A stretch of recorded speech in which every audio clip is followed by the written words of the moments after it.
What is up, everybody? Welcome back to another Iconic Sports video. In today's video, we are going to be giving you guys our predictions for free agency and the top free agents for every single position besides punter and kicker, of course. And we are going to be going in depth on, the quarterbacks, the wide receivers, running backs, and all that, and whether or not we think they're going to stay, leave, and what team could be the best potential fit for this potential free agent. And also, don't forget to comment down below a player that you think your favorite team should sign this upcoming offseason. And also, don't forget to join our Discord, top link in the description, if you want to talk sports. Anyways, without further ado, let's just get right into the list. We had to consider the fact what the situation in terms of what the team has on their roster, what they have for cap space, and all of those sorts of factors to decide whether or not we think they're going to stay with the team and where they're going to sign. Daniel Jones is an interesting one. He was going to get a lot of money in free agency, but unfortunately, as we all know, injured his leg and then an ACL tear there, and all of a sudden his season was done, and he's probably not going to be ready for the start of the season, which is going to be very unfortunate. And the Colts really don't have another option at QB. They have some money because their best option at QB would be AR, and I don't think they want to go back to AR, that experiment all over again. And like the other free agents, quarterback this free agency aren't great, so I think they have to bring back Daniel Jones. It's not a question of if, it's a question of how much money is he going to get, how much value is going to be a 1 year deal, is going to be a multi-year deal. It's going to be interesting to figure that out. But best fit, I mean, Jets literally need a QB. I don't know what they're going to do at QB. Dante Moore was supposed to be their guy in the draft, and then he went back to Oregon. So the Jets are kind of screwed in that front. They could make a trade for Murray. We posed that before in our previous possible blockbuster trades video. But ultimately, Daniel Jones probably is the best option available in free agency, but I just don't see him leaving the Colts. And next up, we have Aaron Rodgers for our second best quarterback in this free agency. He most likely is going to stay and sign a 1 year deal with the Steelers and team up with Mike McCarthy again and kind of enjoy his kind of last ride, last dance type of thing in Pittsburgh. But if he was to leave, he probably could get away with a season on the Vikings, considering J.J. McCarthy's uncertainty as a starting caliber quarterback in this league. And, maybe they could pull off a Jordan Love type of thing where they sit him behind Rodgers for a year to learn a thing or two. But it would be kind of ironic if he did go to the Vikings, considering that is what Brett Favre did, going from the Packers to the Jets to the Vikings with the Steelers in between for Aaron Rodgers. But so if he retires, that would also not be that surprising, to be honest. But if he leaves, again, the Vikings could be an interesting fit for him. All right, next up, Mike Willis. If you don't know, this is the Packers' backup quarterback. He's come in a few times for Jordan Love, and I think he's undefeated. Which, to be fair, he's not starting against necessarily the best of teams, but still, that's still an impressive stat regardless. And I don't know, I think he's going to be owed a decent amount of money. I think someone's going to want to take a shot on him because there's a lot of teams that honestly don't like the current QB situation, and I'm sure he could get a decent amount of money if it was like a Justin Fields kind of contract the Jets gave, which we don't talk about that. And where would he go? I mean, the Dolphins literally just hired the defensive coordinator of the Packers, which I know is wrong side of the ball, but still. And, their quarterback situation with Tua, let's just say, is negotiable, I think is a fair way to phrase it. So I think that would actually be a fun fit to see with the coaching staff of the Packers there. They also hired like a former Packers management guy at the GM. So I kind of like the fit there for Mike Willis, but we'll see if he signs back to the Packers or not, because I'm sure they kind of want him back, but I don't know if they're going to want to pay him that money, especially when the Packers are already in the red. Next up, we have Joe Flacco at number 4, and he's getting up there in age. Definitely will be the second oldest quarterback in the league, I think, behind Aaron Rodgers. And at the end of the day, he can kind of still sling it. I mean, he threw for 400 yards earlier this season. Bengals needed it, and I think they still lost that game, which is insane. So he can still sling it, which is crazy to say, but yeah, he's probably not going to stay with the Bengals. They don't really need a quarterback of kind of his bridge caliber because he's become such a solid bridge quarterback in the later half of his career. I don't think they need someone like him, considering, hopefully Joe Burrow is going to be healthy for another season to make another potential playoff run. So yeah, letting him walk would probably be the best case scenario for Flacco's career, considering he could probably go start somewhere like the Vikings. And again, it would be a J.J. McCarthy sitting behind, trying to learn a little bit, wiggle his way into a starting spot again, considering he was not consistent at all. He had maybe a game or two that was considered quality football, but other than that, yeah, he was pretty terrible all throughout the season, considering Kevin O'Connell loves to just kind of let his quarterback sling it. So hopefully Joe Flacco can kind of get a somewhat cool send-off to his career if this is going to be his last upcoming year, and just kind of fade away into obscurity on the Vikings, and hopefully just kind of ball out for one last year. Marcus Mariota, the backup Commanders quarterback. I probably think he's gonna stay because he seems to be like a perfect scheme fit for the Commanders and what they want to do with Jaden Daniels. Like when he filled in for Jaden Daniels at some points, it almost felt like he looked better last season than Jaden Daniels. Granted, Jaden Daniels was coming off a lot of injuries this last season, so take it with a grain of salt. But either way, he's looked really good in that system. He actually leads some wins.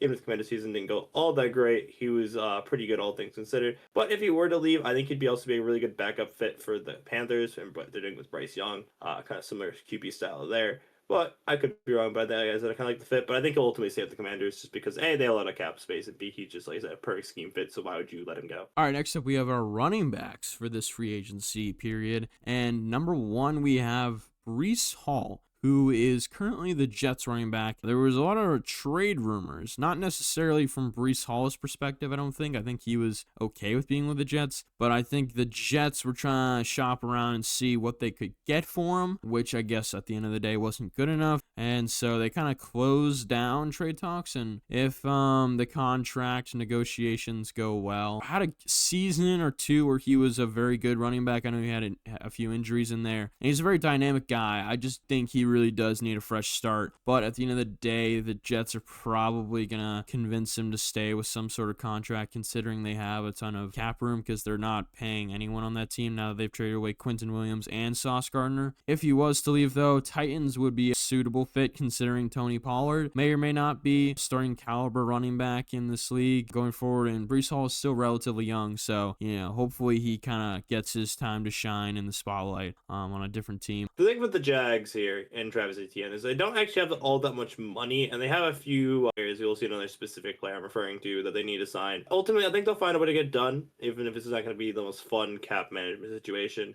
But if he were to go, I think the Cardinals would be a good fit because they really need a running back. James Conner, unfortunate season an injury. I'm not sure how well good to go he's going to be for next season. And then the room behind it is a little inconsistent, and also got injured with Trey Benson getting injured. So yeah, they definitely could use a running back. They got some money to spend, so why not bring in a good running back? They go as draft one, of course. That's a lot of teams' mentalities, but I think it'd be a fun fit. But either way, I think I'll stay with the Jags. They like what they got there, especially with the connection with Clemson and Trevor Lawrence. Next up, we have Rico Dowdle at number 3, and he seemed very upset that he wasn't getting starting running back numbers. Came to carries at the end of the season, and using him more probably could have led to the Panthers having a better seamless route to the playoffs instead of the whole shenanigans that kind of occurred. And Rico Dowdle, at the end of the day, him and Hubbard were a really solid duo, but Rico Dowdle, I think he had 200 plus games, I'm pretty sure, or 200 game, and then another like 150 plus game or something like that crazy.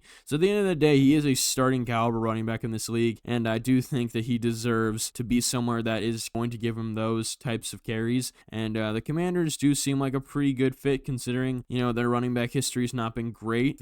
Brian Robinson not really working out, Austin Eckler also not really working out. At the end of the day, Antonio Gibson also really didn't work out a few years ago. So Rico Dowdle hopefully will change that up and hopefully be a dynamic back for them, kind of relieve some pressure off Jaden Daniels going forward. And yeah, it just kind of makes sense for their roster construction coming year. And Rico Dowdle, at the end of the day, he just wants to be, the number one guy in a backfield. So as long as the Commanders can give it to him, I think that's a perfect fit for him. Not only do the Cowboys have negative cap space and have arguably the biggest free agent to pay this offseason, but they just don't ever pay running backs. They always let them walk. Speaking of Cowboy running back walking, hey, Rico Dowdle. So let's give him to another team in Texas. They're going to have some issues once again with cap, but I'm sure they can clear the space once again, especially if they cut Joe Mixon, because unfortunately he just did not play last season. The Cowboys need a run game that isn't just Woody Marks, who's fine, and unfortunately is the ghost of Nick Chubb at this point. I really wish he could actually play up to where he was, but that's how injuries works, unfortunately.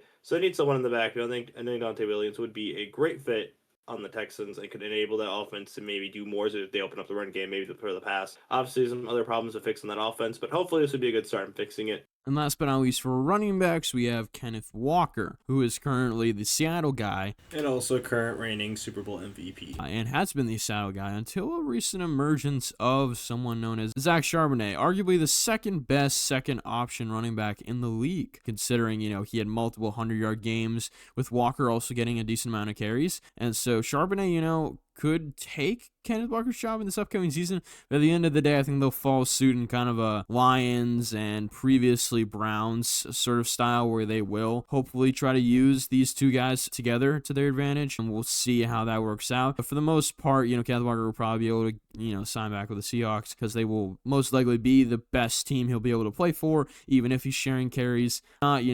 The Bears do need a guy that is a little bit more dynamic than who they currently have. Kenneth Walker is a really interesting running back, because I don't know if he is a top 10 running back in this league, but I don't think he's a terrible running back at all. I think he can definitely have a really good season in his future. Will that be on Seattle? We'll have to wait and see, though. Now let's talk about the wide receivers. Potentially the biggest free agent, depending on who you ask. George Pickens at the wide receiver position. Is he going to stay? I feel like the Cowboys can't let him go, is kind of basically the situation. At the time of making this, I didn't know this for certain, but I did hear from Adam Schefter as of today that it sounds like the Cowboys are planning to franchise tag George Pickens, so looks like we've gotten that right. But of course, if you have the most money in free agency, why not spend it on potentially the biggest free agent? And that's why the Titans, who desperately need wide receivers. Every single time they bring a wide receiver, it's this old vet that just like at the twilight of their careers. Bringing George Pickens, the number one option, that could definitely help fix the situation over there.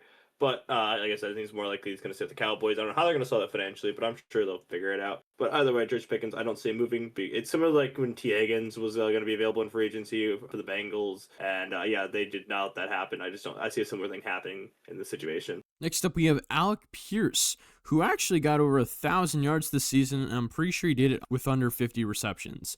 He is one of the best deep threats in this league, one of the fastest guys in this league. He is a dynamic threat down the sidelines. The Colts are lucky to have him, and so I think for that reason that they probably will try to keep him. At the end of the day, you gotta have someone, or whoever your quarterback's gonna be, whether that is Daniel Jones or whether you are gonna try to slot someone else in there, we'll see. But I think you kind of have to have a deep threat in Alex Pierce, a team like the Colts, alongside Pittman and alongside Tyler Warren and all of them. Pierce seems like he would fit a very well, continue to be in that system. But the Chargers could be a potential landing spot for him going forward, considering are missing a guy like Mike Williams to kind of fit that, deep threat, long strides type of guy. Now that they have Keenan Allen most likely retiring, we'll see. Not really having a deep threat because they have other guys like Ladd McConkey who aren't really deep threats. So Alec Pierce could be a useful piece for a team like the Chargers, but most likely he will be re-signed by the Colts. Let's talk about a wide receiver, which I feel like just cannot move because the fact of just the sheer history for the franchise cornerstone that is Mike Evans to the Buccaneers. He's the all-time leading scorer for the Buccaneers. I feel like they physically cannot let him walk till he retires. But hypothetically, if they did let him walk, which like I said, I just do not see happening, I kind of like the idea of him going on the Steelers if Aaron Rodgers is taking one last ride. Just continue just making the retirement home. While you're at it, it'd be interesting opposite of Metcalf, but yeah, no, this is not happening. They're bringing Mike Evans back. There's no shot, right? Surely not.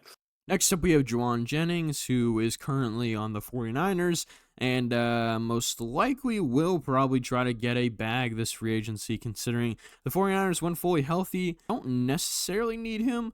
I mean, it depends. They have Ricky Pearsall, they have George Kittle, they have Christian McCaffrey. They have a lot of good offensive weapons. Juwan Jennings, I think at the end of the day, is going to want a bag because he is one of those guys that can be a borderline number one, maybe for like a season or two. But at the end of the day, I think he's just a really good complementary wide receiver in a system. And so the Falcons could, try to reach out and get him over there with Stefanski and this new kind of offense that he's going to implement alongside, Pitts and Darnell Mooney and Drake London and all of them. Could be a really good fit. We'll see. But again, really physical, tall, kind of a deep threat kind of guy. He really can just do anything. He's a great complementary wide receiver and would be great alongside someone like Drake London. So we'll see. But yeah, he is one of those guys that definitely should be looked at for teams that kind of need to fill out their depth at the wide receiver position. Shareed Shaheed, who was just traded to the Seahawks this last trade deadline. Based on the fact the Seahawks are currently in the Super Bowl, I think they obviously won that trade, all things considered. But ultimately, let's consider the fact that they have like one of the highest amount of cap spaces going into this offseason. And Shaheed was very productive on the team. So honestly, I don't see why they'd let him go. He returned so many like punts or kickoffs. It's kind of crazy. But if he did walk, I mean, the Bills desperately always need a wide receiver. I feel like they're probably going to go more towards the draft than the free agency. But I think this would be a fun fit with Josh Allen. May not be the most expensive thing ever to like pay, or like some of the other options you would maybe want for like a wide receiver one. Even though I don't think he's quite a wide receiver one, but the Bills never allowed to have those. So this is Stephon Diggs. So we kind of established that. But regardless, yeah, the Seahawks have money. They traded for him. I don't see him walking, but who knows? Anyways, next up we have our tight ends for this free agency period. And first up we have the man himself, Kyle Pitts. Really, at the end of the day, I would call Kyle Pitts Mr. Potential, even though he is unlocking some of that potential. And he is most likely going to stay, considering they just hired one of the better offensive coaches in this league in Stefanski, who is definitely going to try to get him involved because of just the insane physical traits this guy has as a athlete. So hopefully he is able to get involved. If not, I mean, Justin Herbert and the Chargers would be a great landing spot, because Justin Herbert would definitely improve with a tight end target like Kyle Pitts. So we'll see. Depends on what the Falcons' quarterback situation looks like going into the season. But most likely Kyle Pitts is going to stay, and he's going to hopefully continue to unlock that potential that we all know he has. Some people may say this is the actual wide receiver one of this free agency class, or the one coming up next. The next one coming up might be a little old for number one, but Isaiah Likely could be a very good wide receiver. He's been a pretty good wide receiver too, though he's had a few problems with drops and toes being out of bounds. Just kind of a lot of unlucky stuff. But regardless, I still don't see the Ravens moving on to him, though if they did, they could. It's a new coaching staff, who really knows, but I think I like him as a young option still relatively, and I don't think he'll cost. I feel like the Ravens can afford to get him back. I think him and Lamar have decent chemistry, so I don't see why they'd let him walk. But if they did, the Commanders could always use a tight end. But Ertz is kind of old and up there. I think they need a younger tight end. That this would be a pretty solid option once they have a decent amount of spending money. But who knows? I think he'll stay with the Ravens, but we will see. Now let's get on to probably one of the more interesting free agents of this class. Yeah, next up we have Travis Kelce, who, in my opinion, I thought would have retired. Well, not by now, of course, but I think he definitely was contemplating retirement after the season, I should say, in this upcoming offseason. But I don't know. I guess it seems like, maybe the hiring of Eric Bieniemy, is actually going to change his opinion. I don't know how much that really should have moved him, but I guess if that moved him to the point where he's going to stay, then, by all means, sure. At the end of the day, he probably should retire. Should have probably retired after that Super Bowl win. But he is still one of, the better tight ends in this league at the end of the day. I would still say he's top 10. Slipping a little bit, but, still Kelce, really, really consistent. And, he is getting up there in age and does not have the same athleticism as he used to. And maybe they could go on a Super Bowl win. We'll see. Depends on how this Chiefs team, kind of attacks free agency and trades and all of that and roster building. But Kelce definitely could help out with one final run if that's what he chooses to do. But retirement is probably the better suitor at this point in his career. But we'll see. All right, let's go on to the Eagles. Dallas Goedert. There was a lot of talk even like this last offseason of the Eagles moving on from him, but then he took a pay cut. So I just don't see him resigning just for that reason. It's like they were like this close to getting rid of him last offseason. He's like the guy that catches, I swear, like half of the Eagles' touchdowns. By the way, the passing touchdowns. I swear, for some reason, he's like the guy catching them. But regardless, it seems like the Eagles feel like they can move on from him. So I kind of like the fact the Buccaneers. You may think, oh, they have Kadon. Oh, actually, no, they don't, because Kadon's actually also a free agent. Who was this close to making this list, by the way? There were some pretty good tight ends available this offseason, so just letting you know on that. The Buccaneers, I think it'd be kind of fun to see him and Baker together, but there are definitely other possibilities. And like I said, though, but he's definitely gone, though. I don't think that's up for debate. And last but not least, for our tight ends, we have David Njoku, who is currently on the Browns. I guess at the end of the day, you could say his time with the Browns didn't really work out as well as you would have thought it would. He really had like one or two efficient seasons. 2 injuries in there, though. He was always constantly injured, at least when I would watch a Browns game. And he was one of those guys that always had so much talent.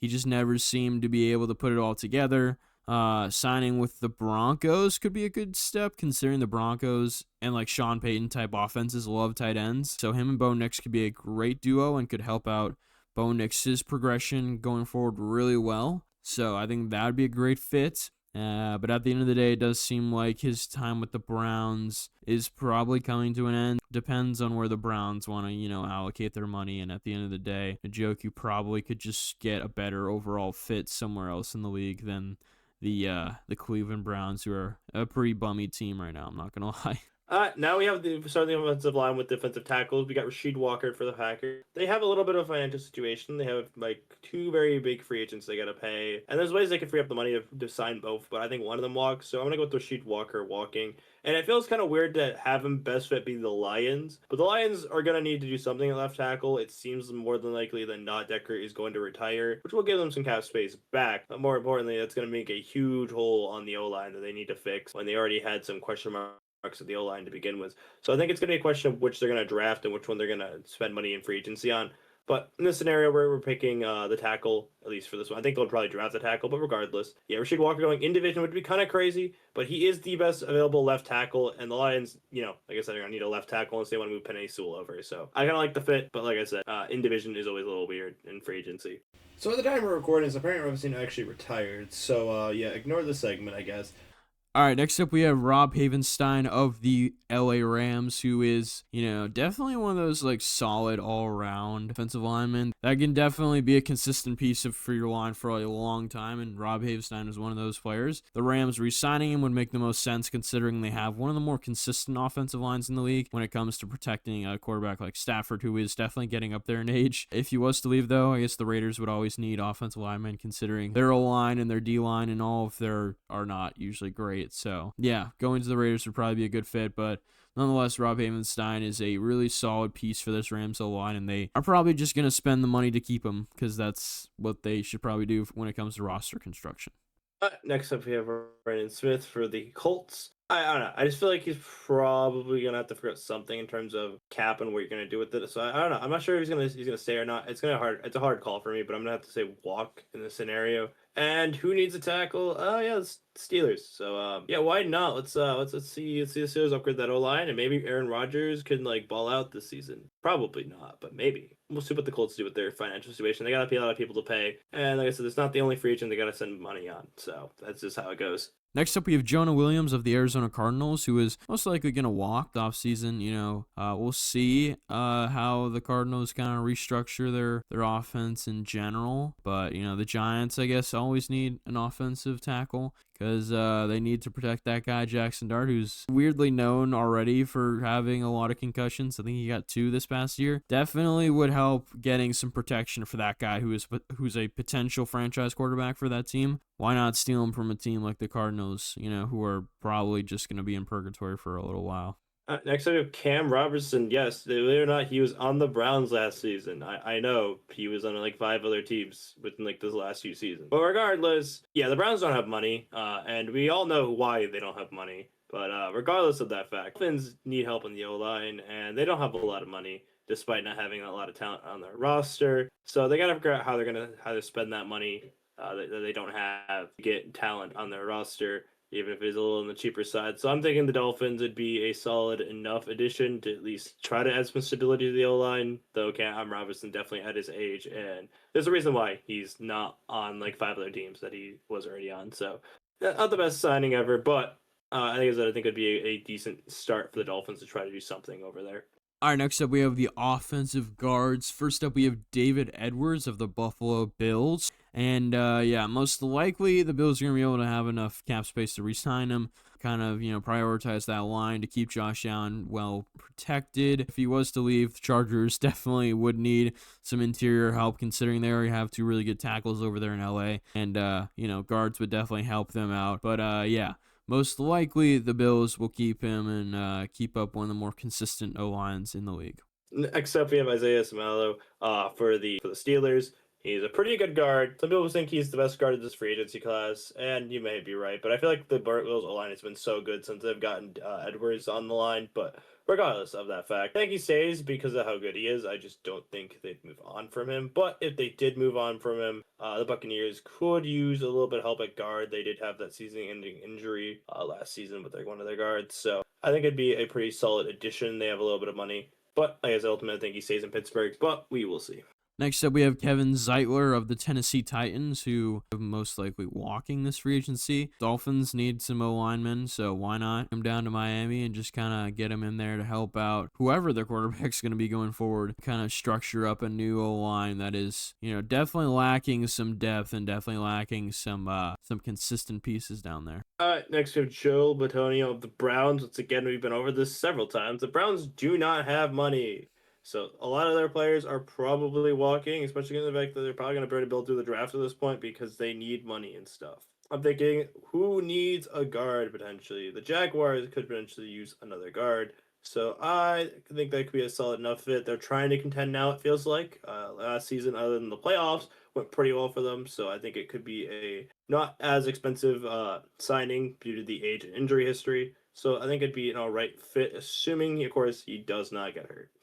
All right, next up we have Zion Johnson of the LA Chargers, who is most likely going to stay because the Chargers need to keep some consistent structure on that O-line, considering that was probably the most obvious reason of their complete failure in the playoffs. So if they can kind of structure that well and hopefully just basically pray that they don't have the entire O-line injured, then maybe they'll be an all right team next year. If he leaves, of course, the Bengals probably would need some interior protection for that guy named Joe Burrow, who's one of the best quarterbacks in the league and continues to get absolutely destroyed. If he was to leave, Bengals always do need some help, but no. Yeah, the LA Chargers are definitely one of those teams where it's like, if you have a good offensive lineman, please send them over to us. And because they have a pretty good offensive lineman here, why not just retain him and help out that guy named Justin Herbert? So yeah, makes the most sense. Now we move on to the center position. Now let's get at one of the other huge free agents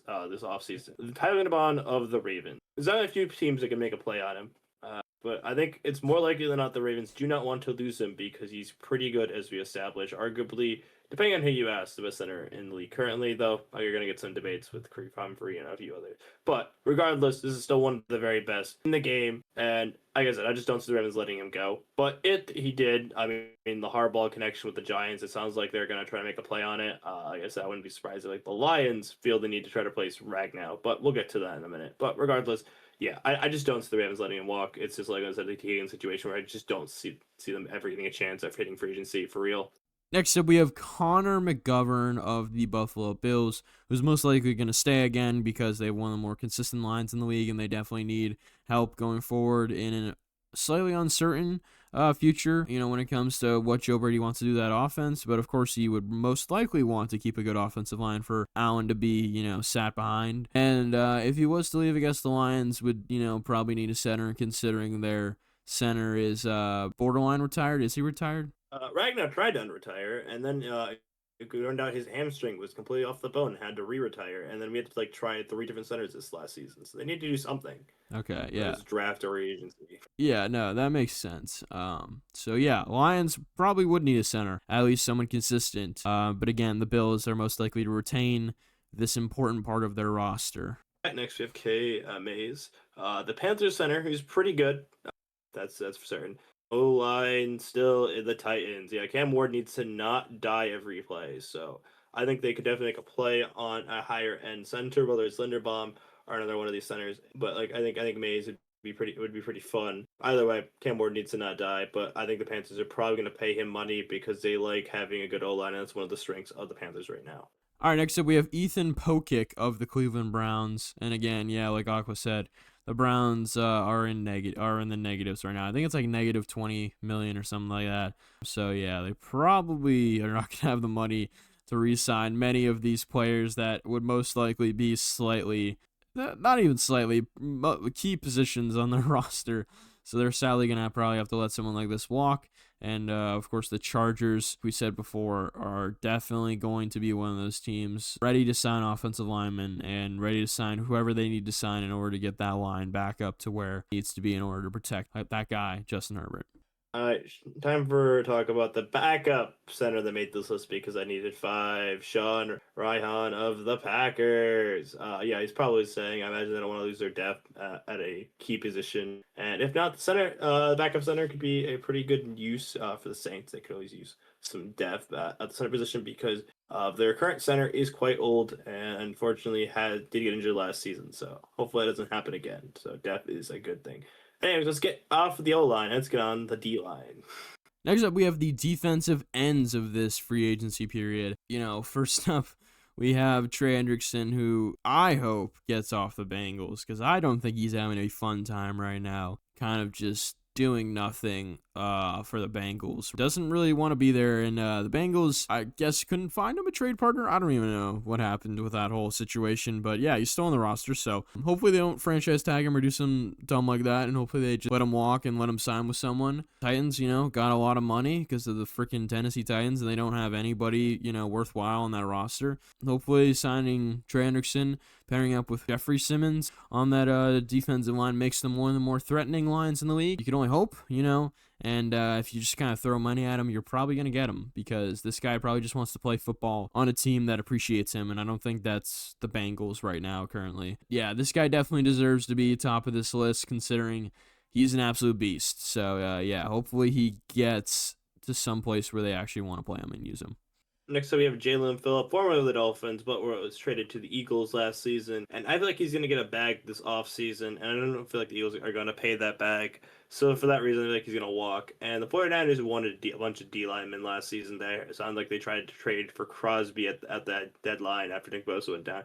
Which Nick Bosa, Fred Warner, all these guys will be back, but at the end of the day, they need more pieces on that D line. So I think Phillip could definitely eventually be a play made by them, especially since they have a lot of cap space in this upcoming season. Don't talk about the future beyond that, but at least this next season they got cap money, and I feel like they might just make a spend on the D line. Next up, we have Khalil Mack of the LA Chargers. There is a potential he retires. I don't know. I don't think I've heard anything about retirement. I think I might have heard something last year about retirement, but I don't think I've heard anything so far since the Chargers season has ended about Mack's retirement. Of course, he could, retire. He is getting up there. He has been getting up there for the past 2 or 3 years now. But if he doesn't, of course, he's probably going to stay and play one more year in LA.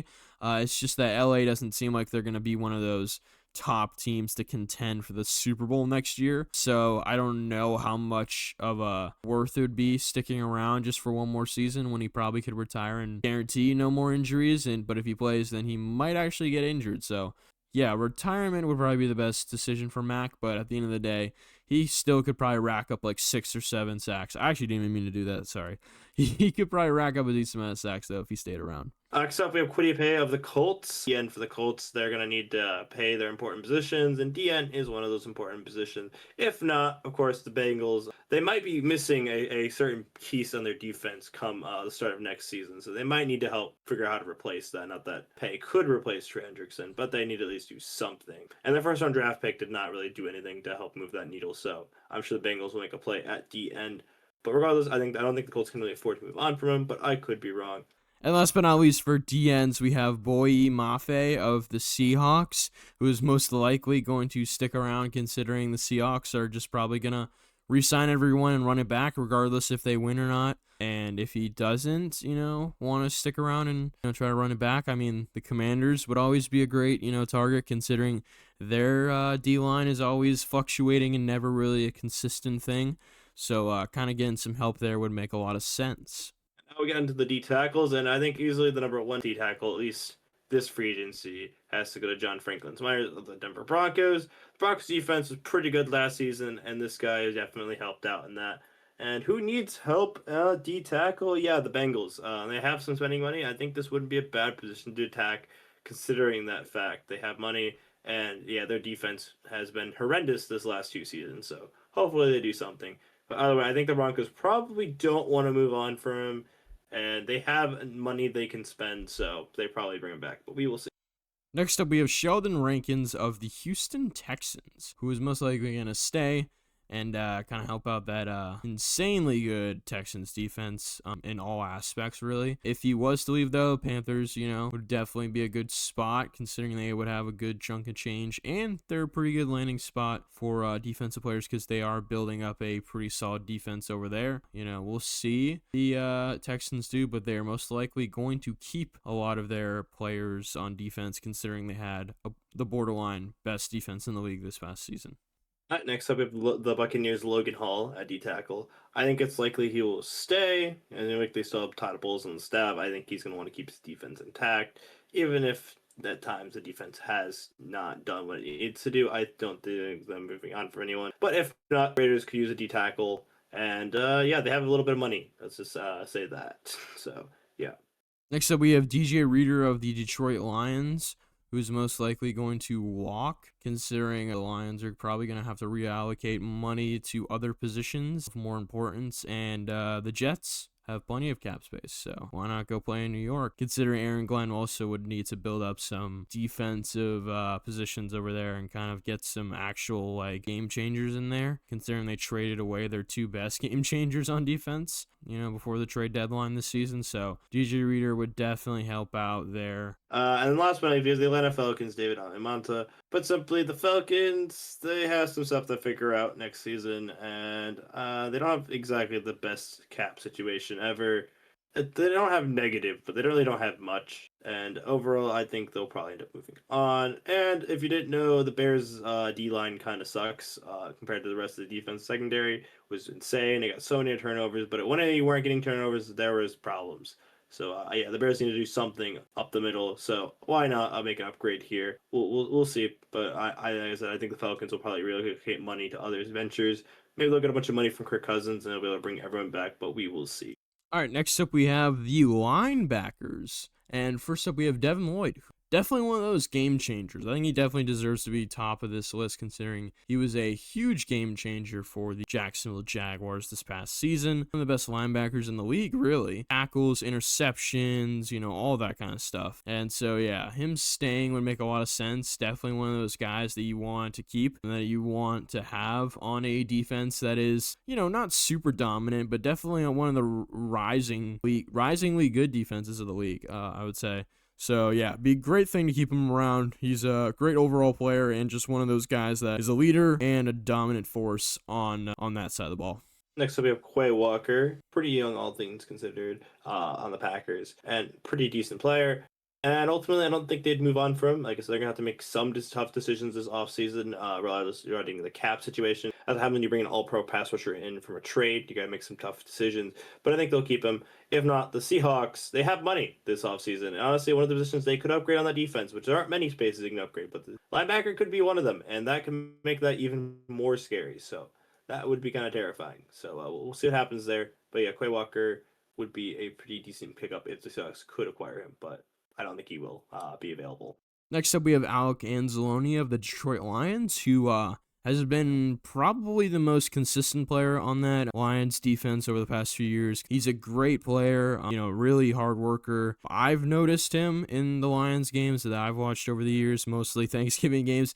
I've noticed he is a crazy tackler. But yeah, I think if Aqua was to do this one, he'd basically say that, the Lions have to allocate money to other positions this offseason, and I don't think they are going to be able to pay him. And sadly, he will be, one of those players that's you don't want to walk, but is going to kind of have to because you can't prioritize him over other things, at least from, the GM's perspective. So again, the Jets have plenty of money to hand out to someone like this. Why not go play for the Jets? Because even though they kind of suck and everything, he would be pairing up with his former defensive coordinator in Aaron Glenn, so it would probably be a good fit for someone like Anzalone. But yeah, he would be walking into purgatory over there. But at the end of the day, it is a sad thing to see. Next up, we have Devin Bush of the Cleveland Browns, who I think is going to walk because, once again, don't have a lot of money. Like I said, one of these players probably, we said it's going to walk, probably will stay. But either, I think, like I said, I just feel like the Browns want to get younger and they want to just build through the draft, it feels like, because they just don't have cap space because of past decisions. And it also doesn't help that Schwartz is officially now leaving the Browns, so it's gonna be probably a new defensive scheme. And whenever linebackers switch to defensive schemes, it kind of really messes with them the most. It can really affect their performance in a positive or negative direction. It feels like more than any position. And if they walks, the Rams could honestly use linebackers. That's probably one of their weaker positions in that defense. The defense was better than some of its pieces, but like I said, I think linebacker play could definitely improve if they wanted to make it even scarier for next season, which I assume obviously they would. And last but not least, for linebackers off this list, we have Leo Chenal of the Kansas City Chiefs. And yeah, walking would probably make the most sense for both sides, considering the Chiefs don't have any money to pay really anyone. And they're going to have to make some hard cuts like that, just kind of hard decisions when it comes to this roster construction. That's what you kind of get for being one of the best teams in the league for the past 5 years. You have certain players that get tied to certain amounts of money, and then you lose, somewhat key guys in positions over the years, and that's what the Chiefs are going to basically have to do this year. And why not go to the Colts? The Colts have a defense that definitely is not great, I will say. Yeah, their team is weird. DeForest Buckner, I think, is listed as a linebacker, but most of the time he winds up as an edge. That'd be a great pairing, but I don't even know if he's going to leave either. We'll see. But yeah, again, the Colts would be probably a good fit, considering they definitely need some defensive help over there in Indy. And second to last, we have corners. And the number one corner this offseason has got to be Lante Taylor of the Saints. There have been stronger cornerback classes, but there are still some pretty good ones, obviously. And once again, who needs corner? Titans. And who has all the money this offseason? The Titans. We'll see. I think the Saints would probably want to bring him back, though. He's not that old of a player, and the Saints need to value what the youth they have in the roster. They still have a problem with money, what's new, but they're getting close to getting out of that cap hell. So hopefully they can get out of that soon. They already traded Lattimore, so yeah, they need to at least have someone at CB. So.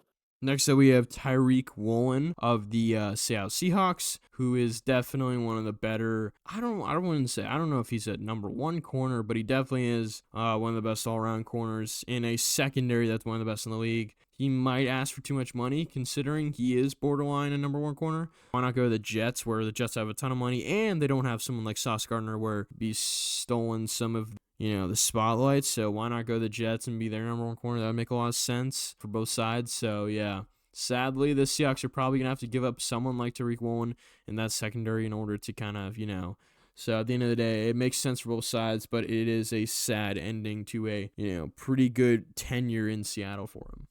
Next up, we have Jamel Dean, who I just can't see in anything other than a Buccaneers uniform. It just feels like I just can't see him moving on. I feel like they're gonna keep a lot of their defense intact instead of keeping Todd Bowles.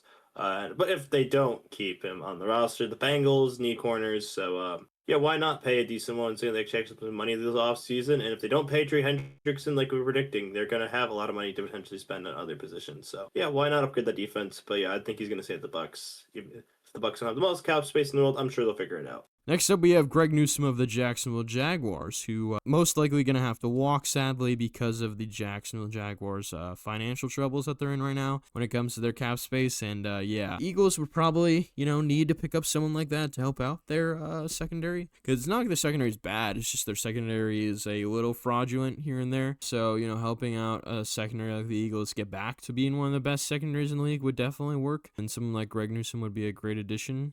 All right, and the last one is the cornerback position. We have Jalen Watson of the Chiefs, and like I said, the Chiefs do not have money this free agency and need to make some tough decisions. So I think he's probably end up walking. And who needs help in their secondary? Yeah, the Packers. The secondary of the Packers has been kind of lackluster at times. Micah Parsons definitely helped with the fact that the QB has less time to throw, but ultimately their secondary still needs some extra firepower. So why not sign someone? Diggs did not work out, so Hopefully Watson can do something there. Or I guess not, because I'm a Lions fan.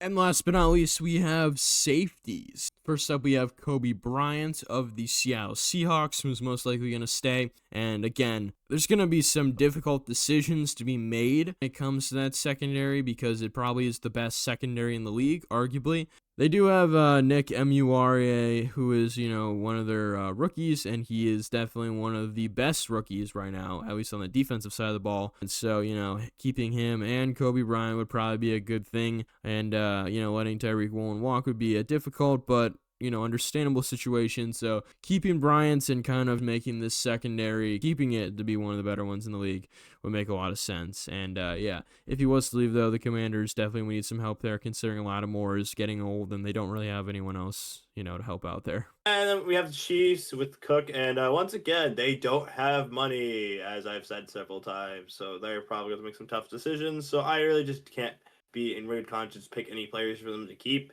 because I really just don't know what they're going to have to do to solve that cap situation. But once again, the Bengals need some help on the defense, so maybe some more help in the secondary could help them out. and Cook could end up going to the Bengals, and hopefully the Bengals defense isn't the worst thing I've seen in 3 straight seasons. Next up, we have Jaquan Brisker of the Chicago Bears, who's most likely going to stay. Hope a younger secondary, difference-making secondary going forward.